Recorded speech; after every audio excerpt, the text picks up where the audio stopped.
Welcome to One Mini DIY YouTube channel.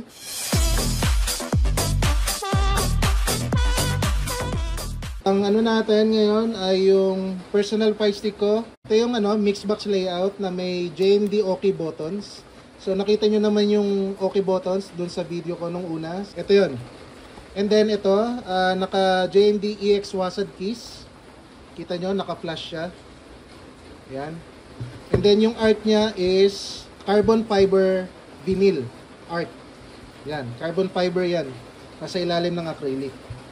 And then, mga aux buttons, yung mga select start, and then power indicator, type C. And then, back niya acrylic na black. So, black na acrylic ginamit ko dito sa likod. Kasi, mas feel ko eh. Since akin naman to, so I can do whatever I want.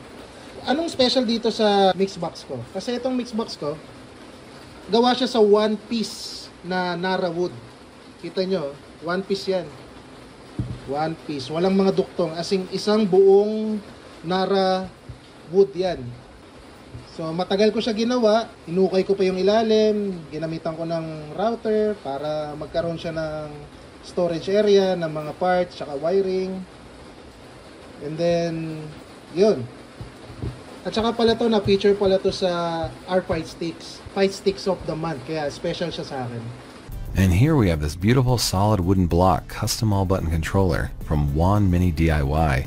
It's fashioned from a single piece of Nara hardwood and has a custom Pico Fighting Board Mini with USB pass-through enabled for PS5. They've also utilized 16mm silent aux buttons and then an LED power indicator for a nice additional touch. Really classy. So, nakikita nyo, tahimik talaga yung mga buttons namin. Ayan, ito yung JMD OK buttons, JMD EX WASD keys. So, halos pareho lang yan. Tahimik yan. Naka-brook siya. Brook fighting board na P5 Plus. So, PC, PS4, PS5 compatible siya. Hindi ko lang nilagay yung sticker dito kasi para neat siya tignan. Sa akin naman to eh. So, hindi na kailangan. Personal ko to eh. One of the kind tong gawa ko. Pero kung gusto niya talagang bilhin to, medyo kamahalan lang kasi mahirap gawin tong gantong klaseng fight stick. Yung one piece na kahoy, talagang matrabaho siya. Yan. Yan yung one piece Nara wood na fight stick. Yan.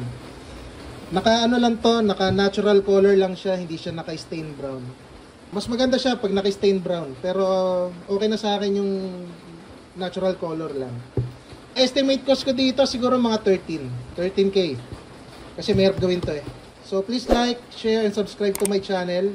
Visit our Facebook page, facebook.com/1miniDIY. Kung gusto niyo magpa-custom ng stick, meron din kaming arcade parts. JMD Custom Arcade yung Lazada store namin. See you again on my next video. God bless and rock on!